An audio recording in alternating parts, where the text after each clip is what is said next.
bonjour. Merci d'abord aux organisateurs de m'avoir permis de vous parler aujourd'hui du cancer de l'endomètre. Je suis un des chirurgiens du centre Oscar Lambret de Lille, donc, où on traite du cancer gynéco, dont le cancer de l'endomètre. Des escalades chirurgicales, j'ai envie de dire des escalades du traitement. Je vais vous parler quand même un peu du traitement, et c'est difficile de parler que de la chirurgie dans le cancer. Généralement, c'est un travail d'équipe. Et effectivement, il y a une désescalade dans le traitement de l'endomètre. Quelquefois, on y va même un petit peu plus fort pour les hauts risques, on va en parler. Donc, simplement pour rappel, vous savez que c'est le premier cancer gynéco dans les pays développés. La moyenne d'âge, c'est 63 ans, une population plutôt âgée, 80% de stade 1, avec une bonne survie à 5 ans. Deux types histologiques, essentiellement les types 1, les endométrioïdes, et les types 2, séreux. Les objectifs donc, que je vous propose, c'est les perspectives de prise en charge dans le futur.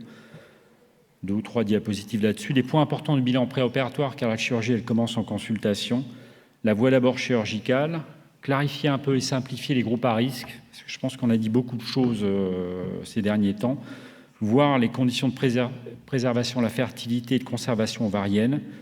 Les stades 1 apparents, quel est le traitement, les hauts risques, et les types 2, quel est le traitement, et bien sûr les conclusions qu'on peut retenir. Il y a eu un article dans Nature en 2013 qui a fait le point sur les mutations des tumeurs du cancer de l'endomètre, qui a retrouvé en fait 4 groupes, très intéressants parce que vous voyez effectivement des groupes dont la survie est différente, les uns par rapport aux autres, et surtout vous avez ici en rouge, mauvais pronostic, on a des séreux dedans, donc ça on le savait déjà, mais ce qui est le plus surprenant, c'est qu'on a aussi des endométrioïdes de grade 1, grade 2, soi-disant de bons pronostics. Et là, peut-être qu'on va arriver à différencier un petit peu plus les groupes à risque. Et vous voyez, pour le PORTEC 4, alors vous allez entendre pratiquement que ça lors de ma présentation, il y a plusieurs essais randomisés qui viennent de Hollande, qui portent sur le cancer de l'endomètre, PORTEC 1, 2, 3. Le 4 est en préparation et vous voyez que grosso modo sur les stades 1, ils proposent de passer à la moulinette les tumeurs et en fonction de ces 4 nouveaux groupes, de proposer un traitement différent par rapport à la voie classique ici. Pour vous dire l'importance. Bon, le bilan préopératoire, je voulais surtout insister, parce qu'en fait, on n'insiste jamais là-dessus, mais le plus important, évidemment, c'est la clinique, mais c'est surtout l'IRM. Parce qu'on parle de stade 1 apparent, mais si vous n'avez pas fait une IRM avant, il y a quand même beaucoup moins de valeur. Et le stade 1 apparent, ça veut dire que vous avez une profondeur de l'invasion du myomètre exacte, ou qui se rapproche de la réalité, voir s'il y a une extension extra-utérine, mais surtout le mapping des adénopathies. Parce que déjà, si vous savez qu'il y a une adénopathie suspecte, c'est plus un stade 1. Et donc, vous ne pouvez plus faire de ganglion sentinelle, en théorie, et vous devez aller chercher cette adénopathie suspecte. Et ça, il faut le savoir. Simplement pour dire, parce que je trouve que c'est important, rappelez-vous, ticket, sur une histologie où on parle du P53 et qu'on ne parle pas de séreux, généralement, c'est des carcinomes séreux. Ça m'arrive encore parfois. Et il faut savoir, je n'ai pas encore une grande expérience de ça, mais que cette immunohistochimie, les WT1, peut permettre de différencier les séreux de l'endomètre et de l'ovaire, même si c'est un petit peu le même traitement. En fait, il est peu présent dans le séreux de l'endomètre et plus présent dans l'ovaire. Voilà. La voie d'abord chirurgicale, il y a une grande étude, Walker, dans le JCO de 2009, sur les stades 1, qui montre effectivement qu'il y avait moins de complications post-opératoires lors de la célioscopie par rapport à la laparotomie. Les complications péropératoires étaient similaires, le temps opératoire était plus long et les hospitalisations longues étaient moins fréquentes dans le groupe célioscopie. Ça a été le premier pavé dans la mare et ça a été confirmé par la méta-analyse de Park en 2016 qui montre effectivement qu'il n'y a pas de différence de survie pour les stades 1, une durée d'hospitalisation plus courte, moins de pertes sanguines, moins de complications, moins de réadmission et moins de transfusion. Et pour moi, c'est probablement le papier le plus important. C'est un papier de Dodi qui vient de la Mayo Clinic de Rochester. La Mayo Clinic à Rochester, il doit y avoir Siemens, je crois, et la Mayo Clinic à Rochester. C'est vraiment des référents, une très grosse équipe pour le cancer de l'endomètre. Et ils ont trouvé que dans leur énorme série prospective consécutive, que la chirurgie mini-invasive, comprenez le robot ou la célio, est un facteur indépendant pour la morbidité. Voilà, donc dans les stades 1 apparents, je répète bien clinique et IRM, effectivement, il faut faire de la chirurgie mini-invasive. Les groupes à risque. Alors ça, c'est les recommandations de 2010 qui étaient, pour moi, ce tableau était relativement simple. Les bas risques, c'était 1A, grade 1, grade 2, c'est simple, moins de 50%, grade 1, grade 2, c'est les bas risques. Les risques élevés, moi je les retiens comme ça, c'est plus facile, c'est à partir du 1B grade 3, donc plus de 50% et grade 3, stade plus élevé ou type 2, voire embole. Entre les deux, il y a les risques intermédiaires. Puis sont arrivés, cet article de l'ESMO, puis de l'ESGO, avec des groupes à risque. On peut en parler tout à l'heure. Je voulais avoir justement l'avis de Sébastien là-dessus, ou de Chérif, mais je trouve qu'il y a un stade intermédiaire haut avec présence d'embole, et ça me laisse un petit peu pantois parce que là, vous voyez, c'est une grosse étude, je vous rappelle, PORTEC 1 et 2, donc une énorme population, une étude randomisée, 2 études randomisées bien faites, et ils ont utilisé la méthode des 3 volets, c'est-à-dire qu'ils ont repris toutes les patients, toutes les histologies, ils ont dit, voilà, pas d'embole, ou des emboles multiples, ou un embole. Et grâce à cette méthode, ils ont trouvé que la présence d'emboles multiples, en multivariés, était un facteur donc indépendant pour la récidive leucorégionale, et vous voyez que le hazard ratio est quand même important, pour les métastases et pour la survie globale, et que seule l'irradiation externe pouvait réduire le risque de récidive pelvienne. Donc, moi j'ai vraiment envie de conserver les emboles dans le risque élevé, de faire simple, laisser le risque intermédiaire sans embole, et de parler d'emboles multiples dans le risque élevé. La préservation de la fertilité, donc pour les hyperplasies atypiques, pour les carcinomes in situ et pour les cancers endométrioïdes de grade 1 de l'endomètre, infiltrant moins de 50%. C'est 4% des patientes qui ont un cancer de l'endomètre et qui ont moins de 40 ans. Généralement, c'est un bon pronostic avec des stades précoces et de bas grade. Le traitement conservateur peut être conseillé pour ces lésions précancéreuses ou infiltrantes de grade 1, mais on conseille un curetage avec dilatation pour être sûr d'avoir un bon échantillon, si vous voulez, de la tumeur pour être représentatif du grade. Une relecture de l'histologie, la patiente est jeune, il ne faut pas se tromper, ça c'est clair. Et encore une fois, une IRM, un bilan complet pour être sûr de ne pas passer à côté d'une lésion plus grave. La célioscopie, elle n'est pas contre-indiquée non plus. Rien ne vous empêche d'aller faire un Luxelio et d'aller faire une cytologie péritonéale. Alors, il n'y a pas de standard dans le traitement. On sait qu'on peut, effectivement, en cas d'échec, c'est l'hystérectomie. Le traitement médical conseillé, c'est celui-ci, c'est souvent le MEGAS, traitement classique. À 6 mois, on recontrôle par la clinique le curetage et l'IRM. 75% de réponse, mais quand même un haut taux de récidive. Donc, c'est des patientes qu'il faut suivre. Et encore une fois, en cas d'échec, c'est l'hystérectomie. On peut donner 6 mois complémentaires de traitement si la grossesse doit être retardée. La patiente doit être référée juste après en fait, le traitement en PMA pour avoir une grossesse. Effectivement, les indications d'hystérectomie avec annexectomie bilatérale, c'est l'échec du traitement médical, ou dès que la famille est complète, s'il y a un refus de la surveillance, bien sûr, et on peut discuter la préservation des ovaires, mais justement, on va en parler juste après, dans certaines conditions. Hystérectomie totale, annexectomie bilatérale, il y a l'option préservation ovarienne pour les femmes de moins de 45 ans, pas d'antécédents familiaux ou anomalies génétiques, les stades 1A grade 1, sans atteinte ovarienne évidente ou maladie extra-utérine. On peut proposer une hystérectomie et salpingectomie bilatérale. Pourquoi salpingectomie bilatérale ? Parce qu'il y a de plus en plus de papiers qui montreraient que chez les patientes avec des BRCA1, BRCA2 connus ou pas connus, le cancer de l'ovaire proviendrait en fait de la trompe. Donc, il y a un papier de 2017 de Matsuo. Généralement, c'est les patients, 1322 patientes, cancer endométrioïde de l'endomètre de stade 1 avec hystérectomie totale seule. Généralement, c'est les patientes qui ont refusé l'ovariectomie. Et on voit que le risque de cancer de l'ovaire est surtout important chez les femmes de moins de 40 ans. Il est de 2,6%. Il est quand même faible, mais il existe. Ça survient dans les 3 ans et généralement, dans les 3 quarts des cas, c'est les endométrioïdes de l'ovaire au stade 1. Donc, je pense que c'est quelque chose qu'il faut discuter avec la patiente et décider d'un commun accord. Le curage ganglionnaire, ce n'est pas un standard, clairement, pour les bas risques et les risques intermédiaires. Dans les risques intermédiaires, on peut discuter le ganglion sentinelle. Pourquoi ? Parce qu'il y a 2 études randomisées, maintenant anciennes, Benedetti et Aztec, qui ont montré effectivement qu'il n'y a pas d'impact sur la survie globale. La Cochrane Database, qui a été updatée il n'y a pas longtemps, en 2017, montre la même chose, dans les stades apparents. J'aurais jamais dû faire ça. Je vais y arriver, pardon. Je ne suis pas sûr que j'ai appuyé. Bref, la Cochrane Database, toujours dans les stades apparents, montre qu'il n'y a pas de bénéfice sur la survie lorsqu'on fait un curage. Par contre, ce qui est sûr, c'est qu'on a la morbidité qui va avec notamment un risque relatif à 8 pour les lymphocèles, lymphodèmes. Alors, c'est quand même bien de revenir un peu à la réalité et de dire, voilà, on a recherché chez nous, dans notre série, les bas risques et les risques intermédiaires post-opératoires, en rétrospectif, bien sûr, de 1999 à 2009, les patients qui ont été traités par traitement chirurgical plus ou moins curithérapie, 120 cas et 33 risques intermédiaires. Il y a eu 7% de récidives. Quels étaient les facteurs de risque? Donc des patients qui ont récidivé, pour lesquels on n'attendait pas une récidive.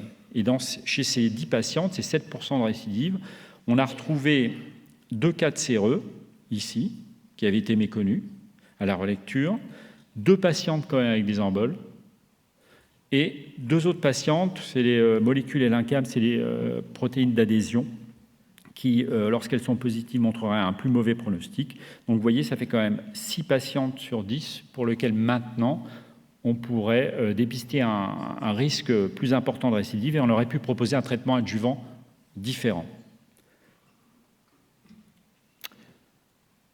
Ganglion sentinelle. Alors, le background, c'est quoi? Bon, effectivement, c'est tout d'abord la morbidité. Vous voyez effectivement ici les jambes normales, lymphœdème modéré.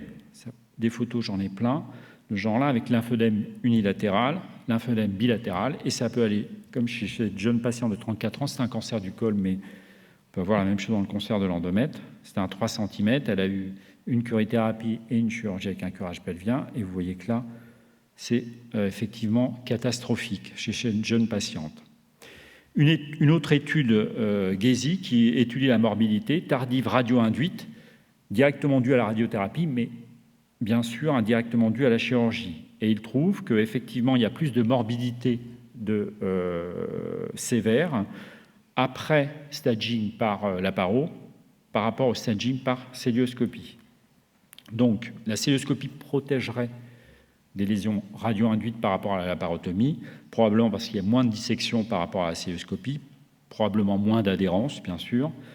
Et tout ça va en faveur, en fait, de la technique du ganglion sentinelle. Et comme l'a dit tout à l'heure ma collègue pour le sein, effectivement, ça a été inventé il y a 100 ans, tout d'abord avec Sapet, qui a fait toute l'anatomie des lymphatiques, en injectant du mercure sur des cadavres, puis Cabanas en 1977 dans le cancer du pénis, puis après vous avez l'Evenbach pour la vulve, en 94, 99 Echt, mais c'était avec un produit méconnu, et après on a de nouveau l'Evenbach en 2000 et 2002 pour la vulve et le col. Une grande étude française Santiando, on a entendu parler tout à l'heure, je crois que Chérif en a parlé, est une multicentrique française, ganglion sentinelle et curage pelvien, technétium, enfin ganglion sentinelle plus ou moins technétium, 125 cas, généralement de la célio, publié en 2011 par Ballester. Vous voyez que le taux de détection bilatérale est plutôt décevant, 62%. Mais c'est conforme à la littérature. Les faux négatifs, par contre, plutôt peu élevés, 2,4%, et c'était 3 patientes, et toutes les patientes avaient des types 2, donc des formes agressives avec ganglion métastatique.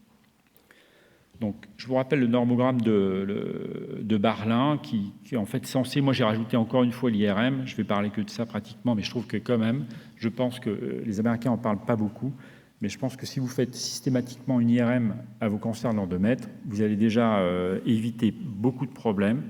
Il faut rechercher les adénopathies, il faut les faire relire par vos radiologues. Si on trouve qu'il y a une adénopathie qui est suspecte, il faut aller la chercher, et ce n'est plus un stade 1 par an. Voilà, donc eux décrivent effectivement une évaluation péritonéale soigneuse avec biopsie des lésions suspectes, cytologie péritonéale, et dès que vous avez une voussure rétropéritonéale faisant suspecter un ganglion, vous prélevez ce ganglion, et il est hors de question de faire un ganglion sentinelle dans ce contexte. Alors, le résultat, je reviens à Santiando, le résultat dans les bas risques, il est de 11% de N+, et dans les risques intermédiaires, 15%. Effectivement, ce n'est pas négligeable, il y a 50% de micrométastases. 50% de macrométastases, mais 50% de micrométastases, attention, avec des cellules tumorales isolées. Alors, théoriquement, les cellules tumorales isolées, elles sont considérées comme N-. Bon. Donc ça fait un peu moins quand même. Le site d'injection, il y a eu beaucoup de papiers dessus. Au final, pour l'endomètre, on fait comme le col, intracervical à 3 heures et 9 heures, à une profondeur superficielle de 1 mm, et en poussant un petit peu l'aiguille, un petit peu plus, 5 à 10 mm. Et vous voyez, on en a parlé tout à l'heure, j'ai refait exactement la même chose. Et vous revoyez ici les différents sites. Comparé, c'est un papier de Rossi et de Bogus en 2017. On parlait du vernalocyanine tout à l'heure. Il y a eu beaucoup de papiers aussi de Lowey qui comparent les deux techniques, comparables, voire un petit mieux, une meilleure détection pour le vernalocyanine. Je vous ai mis ici la dose, mais au final, ce n'est pas la bonne dose et je vais vous expliquer pourquoi après, parce qu'on n'a pas le même produit en fait en Europe. 76% de détection, je suis un peu déçu par le papier parce qu'en fait ils ne disent pas si c'est une détection bilatérale ou unilatérale, et vous savez que c'est très important parce qu'une détection unilatérale, on s'en fiche, ce qu'on veut c'est avoir un ganglion sentinelle des deux côtés, parce que si vous ratez l'un côté, vous faites un curage pelvien d'un côté. Bon. Donc, nous, on a un vernalocyanine qui est un peu différent. Il n'est pas dilué dans du sérum, il est dilué dans du glucosé. Je vous le dis parce qu'on a galéré pas mal pour faire un peu savoir un peu ce qu'il fallait faire.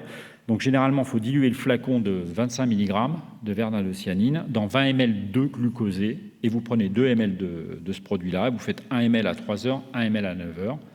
Et vous pouvez le renouveler. C'est ça qui est bien. Je vais vous parler, je ne fais jamais de pub, mais je trouve que c'est vraiment un bon produit. C'est la colonne Novadac qui ont été rachetés il n'y a pas si longtemps que ça par une autre marque. Mais c'est vraiment des gens bien et ils ont fait un produit qui est original. C'est une colonne Cellio qui vous permet de détecter le vernalocyanine. Donc, si vous devez changer de colonne Cellio, je pense que ça vaut le coup de le faire, d'autant plus qu'ils ont un bras à main, c'est-à-dire que vous pouvez faire du sein avec. Je ne suis pas sûr que ce soit la bonne utilisation.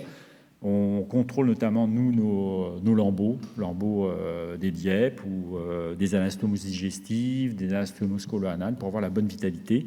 Et on l'utilise pour la gynéco, bien sûr. Donc, vous voyez ici un film de Virginia Garcia et Lucie Bresson. Donc, l'intérêt de cette colonne, c'est qu'elle fait mieux que le robot pour le vernalocyanine. C'est pas peu de le dire. Et donc là, vous voyez, je vais écourter un petit peu, vous voyez le vernalocyanine, et sur le côté, vous avez la possibilité de voir l'image normale, l'image en noir et blanc, et l'image après avec concentration. Mais ça, je vais vous montrer après. C'est-à-dire que ça arrive plus souvent que vous ne le pensez. Il y a un moment, on peut avoir une sursaturation de vernalocyanine.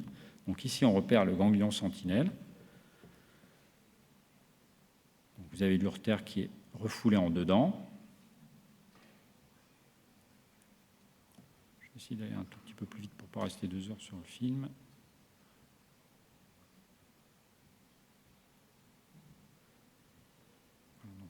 Le ganglion sentinelle va être prélevé et vous voyez qu'il y a une autre image qui apparaît et qui fait apparaître les concentrations du vernalocyanine. Vous voyez que quand ça devient rouge, c'est que ça concentre le vernalocyanine. Et généralement, c'est le ganglion. Parce que quelquefois, il y a plein de situations où en fait, il y a énormément de vernalocyanine, c'est très fluorescent partout, et vous ne savez plus si c'est un ganglion ou pas. Et vous voyez ici à droite, c'est manifeste, vous avez effectivement du vernalocyanine, il y en a partout, mais là où c'est le plus concentré, c'est le ganglion. Voilà. Alors, quel est l'impact de ce ganglion sentinelle sur la survie? Parce que en fait, l'important, c'est quand même ça, c'est les stades 1. Bas risque et risque intermédiaire, c'est une étude française multicentrique et vous voyez qu'il n'y a pas d'impact. J'ai encore refait la même chose. Il n'y a pas d'impact. Donc, pour l'instant, je pense que ça peut être important de le faire pour certaines patientes, mais on n'a pas vraiment la bonne indication et surtout la bonne utilité de ce ganglion sentinelle. Pourquoi? Parce qu'il faut savoir que dans les cancers de l'endomètre, dans les 5 ans, sur tous les morts qu'il va y avoir, sur toutes les patientes qui ont été traitées pour un cancer de l'endomètre et qui sont mortes, la moitié de ces morts ne sont pas dues à la maladie, mais sont dues à une mort naturelle. parce que c'est une population un petit peu spéciale, âgée, et donc la moitié de ces patientes vont décéder d'autre chose que du cancer. Quand vous reprenez notre étude sur les bas risques et risques intermédiaires, bon, je suis désolé, on ne voit pas très bien, l'écran est un peu petit, mais sur les 10 patientes, 7% de récidive, bas risque, risque intermédiaire, il y en a une seule qui a récidivé au niveau d'un ganglion pelvien. On n'avait pas fait le curage parce qu'on a eu un souci chez une patiente obèse. Donc, il y a 10% des récidives, 10% des 7% qui a vraiment récidivé sur un ganglion pelvien isolé, qu'on aurait peut-être pu déceler, effectivement, si on avait fait le curage ganglionnaire à l'époque. Et vous avez vu le délai de récidive ? 5 ans. Cette dame, elle n'avait pas eu de radiothérapie, elle a eu une radiothérapie, et elle est toujours vivante. Donc, il faut, on est encore une fois, c'est un petit peu comme dans le cancer du sein. Je vous parle des bas risques, les stades 1, les bas risques et risques intermédiaires. Les patientes, elles ne vont pas mourir de leur ganglion. Elles vont mourir d'autre chose. C'est pour ça qu'on cherche actuellement un facteur de risque pronostic. Et peut-être qu'on aura la solution avec le Portec 4, avec les 4 groupes que je vous ai montrés au départ. Encore une autre explication, le Portec 1, toujours les mêmes grandes études randomisées. Risque 1, risque intermédiaire, pardon, chirurgie, pas de curage à l'époque, randomisation, radiothérapie versus surveillance, à 15 ans de suivi, donc c'est énorme, récidive loco-régionale beaucoup plus importante dans le groupe surveillance, 15% versus 6%, mais survie globale similaire. Pourquoi ? Parce que la radiothérapie rattrape les récidives locales. Ça a été le premier impact. Bon, et ça, pour finir, c'est une étude sur le ganglion sentinelle qui est en cours, organisée par Éric Leblanc, donc mon chef, où il y a 3 strates sur les endométrioïdes de risque intermédiaire, les hauts risques, et sur les types 2. Voilà. Premier objectif, c'est la morbidité spécifique. Secondairement, on aura la survie. Voilà, le curage ganglionnaire. Alors, oui, ça sert. Il sert à adapter le traitement adjuvant sur les hauts risques. Ça, pas de problème. Et généralement, on conseille de faire un curage pelvien et aortique infrarénal.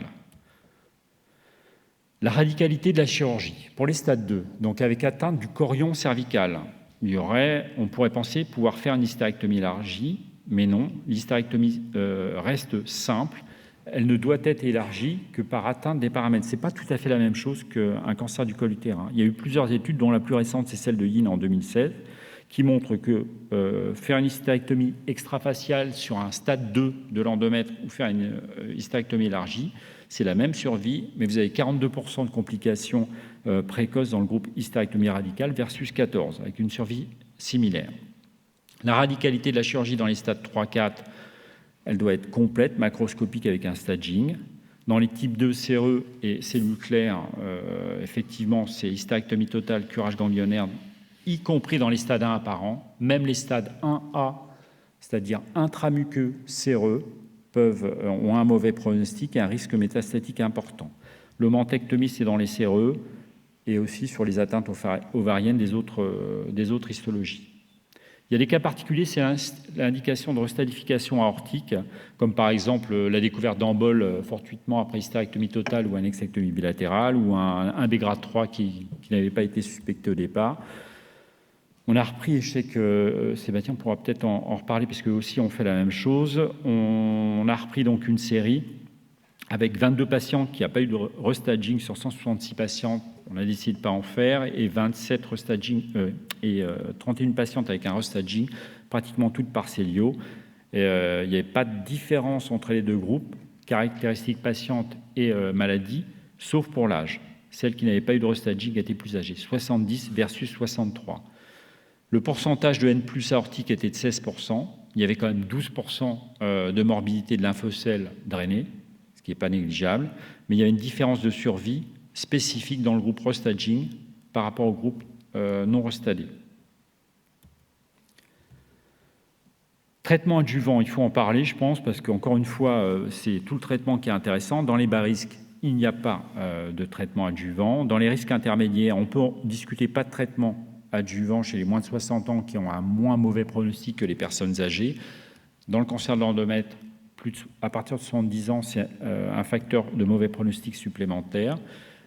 On conseille de faire une curithérapie pour diminuer le risque de récidive vaginale. Généralement, c'est bien supporté. Encore une fois, l'étude Portec 1, et vous voyez que sur les risques intermédiaires, on voit que les moins de 50% et plus de 50%, il y a une nette différence et plus de risque de récidive locale lorsque la pénétration du myomètre est supérieure à 50%. D'où l'intérêt de la curithérapie. Portec 2, qui cette fois-ci, la même étude, mais randomisait la radiothérapie versus curithérapie. On avait la même survie globale, mais une meilleure qualité de vie pour le groupe curithérapie. Et donc militait pour une curithérapie adjuvante.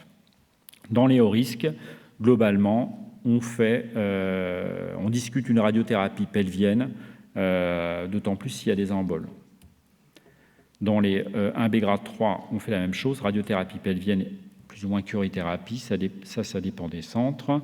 Dans les hauts risques, avec atteinte du chorion cervical, dans les grades 1, 2, avec un staging ganglionnaire qui est fait, on ne fait que la curithérapie. Sinon, c'est radiothérapie pelvienne. Dans les hauts risques, cette fois-ci les stades 3, c'est radiochimiothérapie, c'est le Portec 3. Alors, il y a différentes écoles. C'est sûr qu'ils conseillaient de faire radiochimiothérapie concomitante, puis chimiothérapie. Ça ne passait pas forcément. Nous, on a dû modifier un peu notre façon de faire. Je ne sais pas ce que vous faites à Curie, ou ici, mais on fait 4 cures seules de chimiothérapie, puis radiothérapie, ça passe mieux. Les hauts risques non endométrioïdes, les types 2, grosso modo, on fait de la chimiothérapie pratiquement pour tous. On peut discuter pas de chimiothérapie pour les stades 1A, mais généralement, elle est faite. Et la radiothérapie, elle est faite à partir du moment où la pénétration du myomètre est supérieure à 50%. En cas de stade avancé récidive, très rapidement, la chirurgie, on la fait à partir du moment où on pense ne pas laisser de résidus. La radiothérapie et la chimiothérapie a bien sûr toute sa place. Donc, pour finir, et pour rappeler, la chirurgie mini-invasive est conseillée pour les stades 1 apparents, cliniques et avec une IRM bien faite. Je pense qu'il faut considérer les emboles multiples comme un haut risque de récidive pour la prise en charge chirurgicale et aussi pour le traitement adjuvant, et on aurait tendance à prescrire plus de radiothérapie pelvienne. Préservation de la fertilité pour les hyperplasies atypiques, les in situ ou les endométrioïdes de grade 1 sans infiltration du myomètre, 6 mois de traitement et 6 échecs hystérectomie. L'option préservation ovarienne est possible. Femme de moins de 45 ans, bien discuter avec la patiente les risques, en sachant que c'est pour les stades 1 à grade 1 de type endométrioïde, hystérectomie plus salpingectomie, et que le risque de récidive existe surtout pour les patients de moins de 40 ans. Il est peu élevé, mais il est à 2,4%. Curage ganglionnaire, ce n'est pas un standard pour les bas risques et les risques intermédiaires, clairement. C'est un standard pour les hauts risques, et cette fois-ci, c'est le staging total. Étude en cours pour le ganglion sentinelle, je vous ai parlé de Sentirad. Sentinelle, si vous voulez en faire, effectivement, ça peut être une option dans le risque intermédiaire. Injection cervicale à 3h et 9h. Injection superficielle et profonde de chaque côté. Soit le bleu patenté et technétium, on sait qu'on peut avoir 62% de détection au moins bilatérale. Soit l'indocyanine, c'est le robot ou la Novadac. Il y a d'autres colonnes. 67% de détection au moins unilatérale. Je n'ai pas d'infos sur la détection bilatérale de la plus grosse série. Attention, pour diminuer le taux de faux négatifs, l'IRM préopératoire, encore une fois, il ne faut pas qu'il y ait d'adénopathie suspecte. On ne fait pas un ganglion sentinelle quand on a une adénopathie. Si on a un échec unilatéral pour un ganglion sentinelle, il faut aller faire un curage ganglionnaire pelvien. Et il faut effectivement explorer le péritoine, biopsier tout ce qui vous paraît suspect, et faire une cytologie péritonéale et réaliser une adénectomie de tout ganglion suspect. L'hystérectomie totale plus annexectomie bilatérale, vous l'avez compris, c'est le traitement principal du cancer de l'endomètre, élargi dans de très rares cas en cas d'atteinte des paramètres cliniques. Séreux, c'est la chirurgie de type ovaire.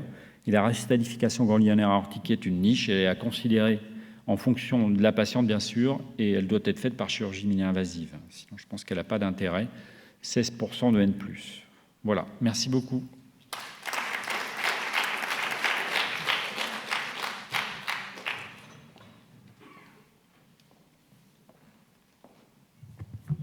Merci. Est-ce qu'il y a des questions dans la salle ? Merci beaucoup. Pour voir quand même beaucoup de patientes en assistance médicale à la procréation entre 20 et 40 ans, ou un peu plus même, comment vous faites un diagnostic de cancer d'endomètre chez ces patientes jeunes qui ont fait entre la contraception qui les fait un peu saigner, les traitements de stimulation. Je veux dire, quel est finalement le diagnostic de ce type de pathologie que je vois peu, avec quand même des interventions sur polypes qu'on fait assez souvent, surtout chez nos patientes qui sont stimulées. Généralement, ces patientes qui sont effectivement en PMA, elles nous sont adressées parce qu'ils ont déjà fait le diagnostic. Et généralement, c'est les patientes qui saignent, qui continuent à saigner ou qui ont une IRM qui est suspecte avec un endomètre épais. Je pense que l'IRM, encore une fois, surtout chez ces dames qui, généralement, elles sont un petit peu replètes. Donc l'IRM aide clairement, et il faut avoir aussi, en dehors de retard de règles, mais une biopsie d'endomètre facile, quoi. Pupelle de Cornier, ça se fait en consultation. Est-ce que vous avez continué l'essai Sentirad, là, parce que nous, on s'est retrouvés coincés par les nouvelles recommandations, puisque depuis 2 ans, les 1B ne sont plus une indication de prélèvement ganglionnaire. Or, dans l'essai, ça faisait partie de la randomisation entre sentinelle versus curage. Tu as encore le ganglion sentinelle dans les risques intermédiaires. Après, moi, j'en faisais plus, mais bon, il y a cette étude pour le ganglion sentinelle, donc j'en fais, si tu veux, et après, on verra les résultats, mais Eric a rentré les risques intermédiaires et les hauts risques. Aburostum, dans le mémorial à New York, qui fait la même chose. Ils sont en train de voir un petit peu l'intérêt, effectivement, ils font que du ganglion sentinelle sur des hauts risques et des risques intermédiaires. Mais en dehors de toute adénopathie. Il est clair que sur un stade 3C1, 3C2, une patiente avec des adénopathies, clairement, c'est la chirurgie de débulking qu'il faut faire à partir du moment où on est sûr de pouvoir tout enlever. Une question plus technique qui concerne les restadifications. C'est toujours une chirurgie un peu difficile de refaire des curages laparoscopiques. Est-ce qu'il y a une période précise, combien de temps après le premier geste opératoire vous le programmez? Est-ce que vous avez d'autres peut-être conseils à nous donner? Je pense qu'il faut quand même faire attention à... Je voulais faire une diap, je ne l'ai pas fait, parce que ça faisait beaucoup, mais il y a une chose pour laquelle il faut faire attention, il faut vraiment discuter. Vous voyez qu'il y a beaucoup de patientes qui n'ont pas eu de restaging, essentiellement à cause de la patiente, mais aussi du délai. Je crois qu'il ne faut pas oublier qu'il y a des papiers qui sont en train de sortir, et notamment qui disent qu'il faut que le traitement adjuvant commence dans les 9 semaines après la chirurgie. Mais quand on dit 9 semaines après la chirurgie, ce n'est pas la chirurgie de restaging, c'est la chirurgie principale, celle qui a fait l'hystérectomie totale avec annexectomie bilatérale. Donc si on se retrouve avec une patiente qui a déjà été opérée depuis 1 mois et demi, et que vous voulez faire un restaging derrière, il faut quand même bien faire attention d'abord à trouver une date précoce et puis à avertir le radiothérapeute de pouvoir commencer les rayons dans des délais raisonnables. Sinon, ce n'est pas la peine, premièrement. Deuxièmement, on essaye de faire, surtout chez ces patients qui sont généralement un petit peu fortes, on essaye de faire plutôt les curages extra-péritonéaux. Sinon, on n'y arrive pas. Donc, il faut un minimum de 3 semaines, 1 mois après la chirurgie. Parce que sinon, péritoine, vous avez des trous et vous n'y arrivez pas, quoi. Non, moi, j'ai une question. En fait, finalement, dans votre pratique, il y a toujours une place à la lymphadenectomie pelvienne. Parce qu'à un moment donné, on avait l'impression que la lymphadenectomie pelvienne, il n'y en a plus. Soit on fait une stadification ganglionnaire, une lymphadenectomie pelvienne et rhomboaortique dans les hauts grades et les risques intermédiaires hauts. Et puis sinon, on ne fait rien du tout dans les risques intermédiaires bas et les bas grades. Là on est en conférence, je ne vais pas dire autre chose si tu veux, mais clairement, dans les bas risques et les risques intermédiaires, et encore une fois, j'insiste, mais l'IRM, elle doit être faite. Et il faut que l'IRM soit lu par le chirurgien, relu par un radiologue. C'est un radiologue en qui vous avez confiance, qui a l'habitude de les faire. S'il n'y a pas d'adénopathie, ça ne vaut pas le coup d'aller les chercher. Maintenant, vous avez une patiente qui a... Après, il y a des cas particuliers. Il y a des patientes de 80 ans ou 79, OMS 2-3, qui a un 1B grade 3. Vous dites, bon, je vais faire une H... Elle va supporter l'hystérectomie totale avec l'hystectomie bilatérale. Je ne vais pas lui coller un curage pelvien. Si j'ai de la chance, je vais peut-être pouvoir lui faire un ganglion sentinelle de chaque côté, voire rien du tout. Parce que là, on est un peu en dehors des clous. Je pense que ce que tu dis est important, c'est l'âge. Nous, c'est vrai qu'on avait décidé en RCP qu'après 75 ans, on ne se battait plus forcément pour avoir l'information ganglionnaire de principe, on va dire. Si l'IRM est normal, il y a peu de chance. Vous avez bien vu, après, la série, elle est vraie. Enfin, je veux dire, c'est notre réalité. Il y a sur les 10 patients, les 7% de récidive de bas risque et risque intermédiaire, il n'y a quand même eu qu'un cas de récidive isolée d'adénopathie pelvienne et qui est vivante, parce qu'elle n'a pas eu de radiothérapie après, donc elle a été sauvée par la radiothérapie. Donc, il n'y a pas besoin... l'histoire de lymphœdème, tout le monde en a. Hein, je veux dire, à partir du moment où on fait des curages ganglionnaires, on a quand même beaucoup de problèmes de lymphœdème, lymphocèle.